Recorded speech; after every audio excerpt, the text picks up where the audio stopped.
Un saludo cordial, amados hermanos. Mi nombre es Néstor Díaz y en medio de la presentación de la serie Las 7 palabras de Cristo en la cruz, nosotros haremos una presentación práctica de la segunda palabra. Y esta se encuentra en Lucas capítulo 23, verso 43.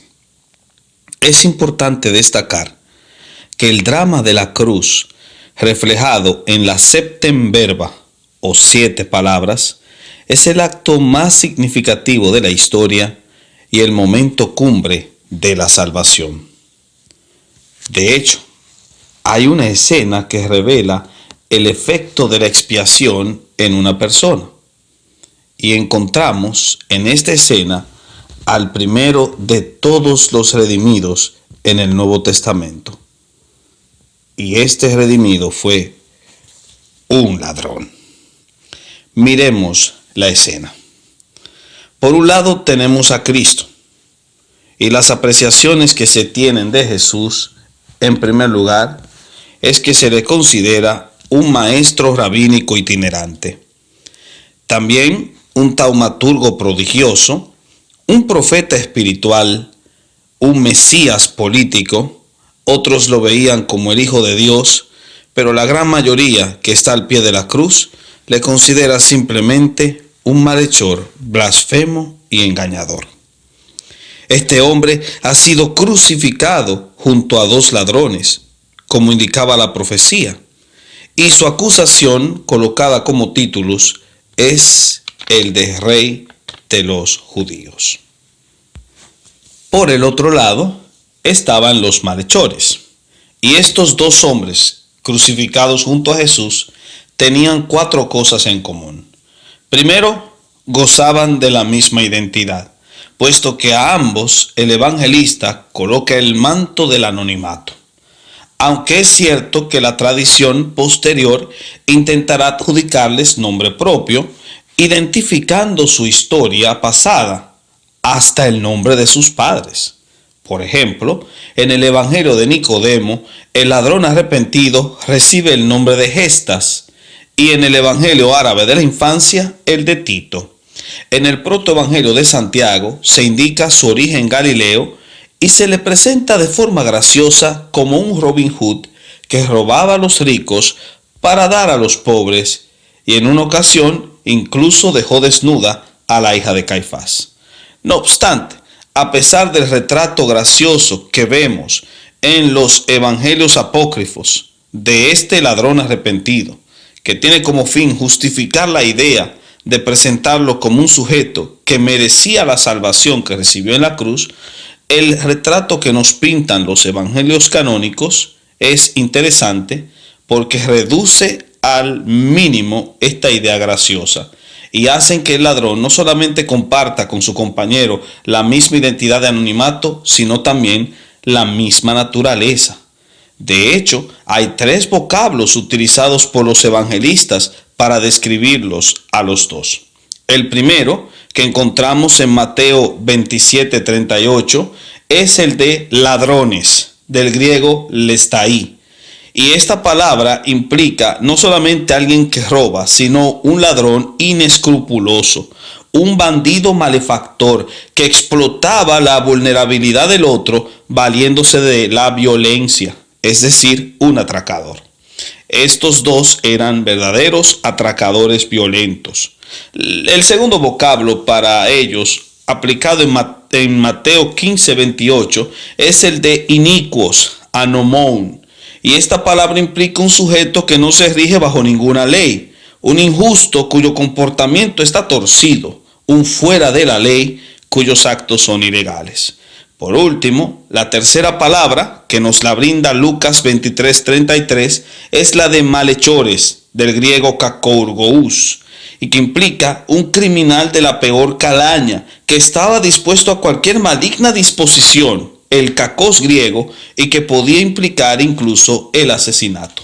Así que el diagnóstico es el siguiente: estos sujetos Fuera de ser los graciosos personajes de los evangelios apócrifos, eran unos bandidos que actuaban fuera de la ley y con el fin de asaltar y robar sin miramientos podían llegar al asesinato. El mejor retrato de lo peligroso que podían ser nos lo brinda precisamente Jesús en Lucas 10:30, cuando nos presenta la parábola del buen samaritano. Los hombres que golpearon y dejaron medio muerto al pobre hombre que bajaba de Jerusalén a Jericó son precisamente un retrato fidedigno de quiénes y de cuán peligroso podían ser los dos hombres que estaban crucificados junto a Jesús. Debido a su carácter peligroso, estos sujetos debían ser sentenciados a muerte. Porque si bien este tipo de bandidaje era común en el siglo I, el Imperio Romano, en pro de mantener la Pax Romana, los cazaba y sentenciaba a muerte. Estos hombres fueron arrestados y condenados por sus actos delictivos. De modo que no solo compartían en este sentido la misma identidad anónima y naturaleza perversa, sino que también ambos compartían la misma justa sentencia. No obstante, hay un cuarto aspecto en el cual estos sujetos estaban compartiendo la misma situación. Y es que ante la realidad de la cruz, al principio, ambos reaccionaron igual. Y al mirar al indefenso Jesús, tal y como lo mencionan Mateo 27:44 y Marcos 15:32, ambos le injuriaban. La pregunta que nos hacemos es, ¿por qué? Si ambos estaban sufriendo el mismo suplicio de la cruz, se burlaban de Cristo. Edersheim, gran teólogo histórico, aventura una respuesta. Él dice: los crucificados, en el dolor de su sufrimiento, injuriaban y maldecían a los que se hallaban presentes, divirtiéndose de su desgracia. Pero al hacer esto con Jesús, intentaban quizás aliviar su pena a costa de otro. Sin embargo, de pronto, la escena sufre un cambio y los dos ladrones dejan de tener puntos en común. Lucas registra esto en su capítulo 23, versos 39 al 43. Cuando leemos estos pasajes, encontramos a los dos personajes reaccionando finalmente de modo distinto. El ladrón irredento realiza un reclamo que debe ser analizado. Escuchemos: si eres el Cristo, sálvate a ti mismo y a nosotros. Este pronunciamiento, iniciando con la condicionante, si eres el Cristo, verdaderamente es un cuestionamiento injuriante, porque este hombre se está burlando del mesianismo de Jesús y también de su poder. Sálvate a ti mismo. Y esta burla inmediatamente es sucedida por un amargo grito de rechazo. Si eres el Cristo, sálvate a ti mismo y a nosotros. Al cuestionar su poder, cuestiona su bondad. Porque no solamente está diciendo sálvate, sino ¿por qué te permites esto? ¿Y por qué nos lo permites a nosotros? Aquí, señores, encontramos el clásico clamor del ateo. ¿Por qué permite que me pase esto a mí? Y tras este grito vendrá la exigencia irreverente: sálvate y sálvanos a nosotros. ¿Por qué este hombre, ante las puertas de la muerte, hace esta cruda exigencia? Bueno, porque no ha reconocido su necesidad y se cree merecedor de que le salven. He aquí la imagen de un corazón endurecido. Un hombre que, a pesar de encontrarse a las puertas de la muerte, sigue empecinado en rechazar a Jesús y en burlarse de él. Todo lo contrario ocurre con el cuadro que vemos con el ladrón redimido. Este experimentó un cambio de actitud hacia Cristo. ¿Por qué?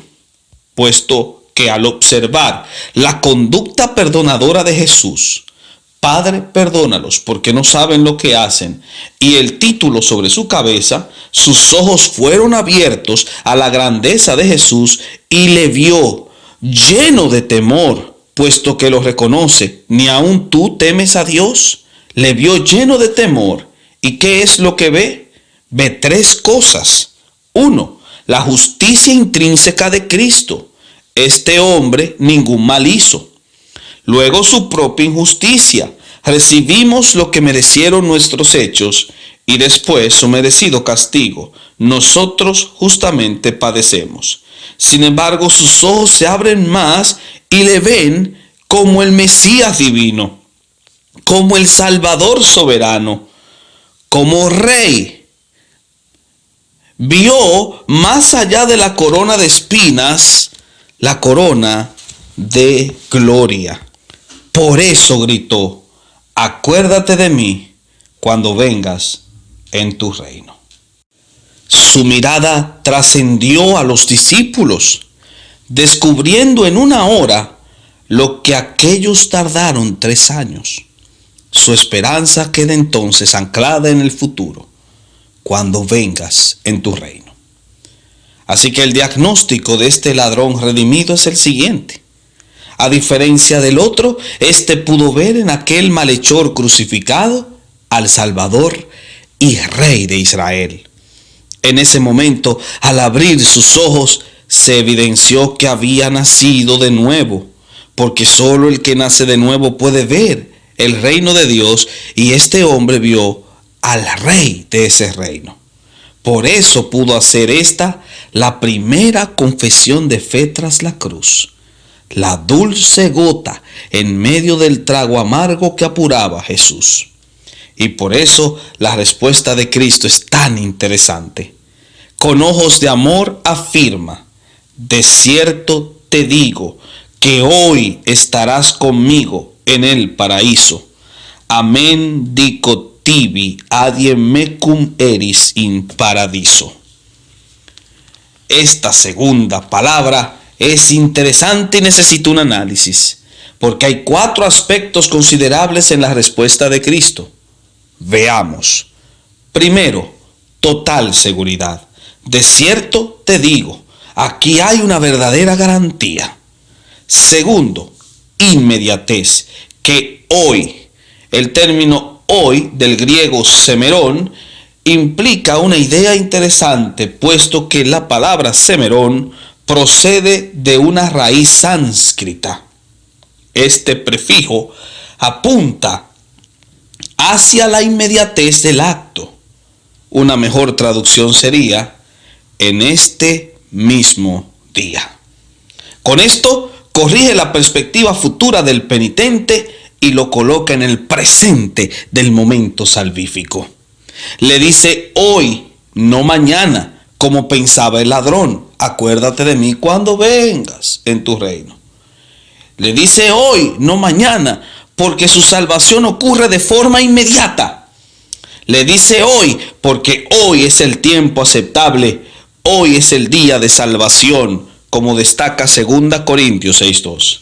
Le dice hoy, porque al morir en Cristo, confiando en esa verdad, estamos instantáneamente ausentes del cuerpo, pero presentes en el Señor, como destaca 2 Corintios 5:8. 3. Significativa compañía. Estarás conmigo, porque la certeza de la salvación solo se halla en Él. Y 4. Destino feliz, en el paraíso, o Gan Edén. El Gan Edén era un concepto conocido en aquella época, y de acuerdo a la literatura rabínica, por ejemplo, el Midrash de Eclesiastés 1:15, se le consideraba la morada bienaventurada de los justos con Abraham a la cabeza. Eso era lo que entendió el ladrón. Así que el significado amplio de la palabra paraíso para el ladrón era sinónimo de salvación. Al decirle, hoy estarás conmigo en el paraíso, le estaba garantizando la salvación eterna, el paraíso, en el presente, hoy. La moraleja, entonces, de este modo, es que la historia detrás de la segunda palabra, secunda verba, es salvífica y nos muestra la obra activa de la cruz. Esta última se evidencia con la increíble historia del ladrón arrepentido. Conclusión. Esta historia nos enseña una gran verdad. No importa quiénes somos, grandes anónimos, lo que hayamos hecho, ladrones, ni si nos encontramos al borde de la muerte, aún habrá esperanza de arrepentimiento mientras respiremos. Esto es lo que refleja la lectura de Lucas 23:43 y nadie mejor que Edersheim para resumirlo. Esto, como el credo primero y fundacional del alma, era el hecho primero con respecto al Mesías. Esta fue la segunda palabra de la cruz. La primera había sido de olvido completo de sí mismo. La segunda, la enseñanza más profunda, sabia y misericordiosa de carácter espiritual. Y aunque no hubiera dicho otra alguna, con estas ya habría demostrado que era el Hijo de Dios. Fin de la cita. El resultado final de todo esto fue ilustrado magistralmente por Gene Edwards en su libro El día en que fui crucificado. Escuchen. Los ángeles están azorados. Una bola luminosa se acerca hacia ellos y traspasa las barreras cósmicas. ¿Será acaso un ángel? ¿Una nueva luminaria que ha sido creada por el Altísimo? No, porque ésta procede del oscuro planeta sombrío. ¿Cómo se atreve a irrumpir en los santos predios? Pero su belleza y fulgor no nos repele, nos atrae, se dicen el uno al otro. De pronto, aquella lumbre llega hasta ellos. Es una criatura hermosa. El brillo cubre la desnudez interna y la gracia hermosea su rostro confundido. ¿Estoy en el paraíso?, pregunta. No, responden, solo en la antesala. Pero, ¿quién te dijo que puedes entrar en el Gan Edén? ¿Quién eres tú? La criatura, como si no los hubiese escuchado, musita. Yo no merecía esto. Era tan malvado y sin embargo, en sus ojos vislumbré toda mi alma. Y él me habló, me prometió que hoy estaría con él. Los ángeles arquean las cejas y un poco azorados le preguntan, ¿él te prometió que estarías hoy con él? Luego, como si se iluminase un aposento oscuro, entendieron. No me digas que tú eres.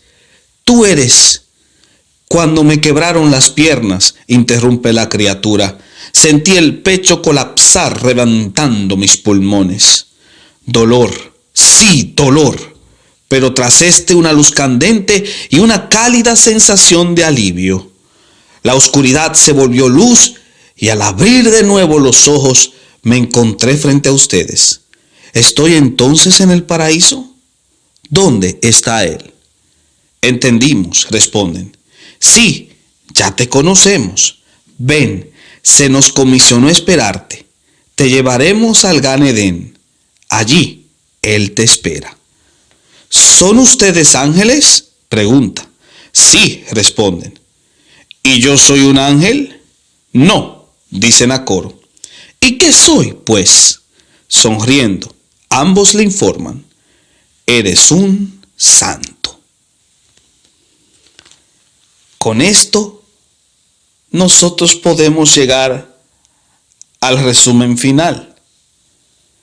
Con la segunda palabra, nosotros encontramos la revelación sorprendente. Y es que hay salvación incluso para un ladrón al borde de la muerte.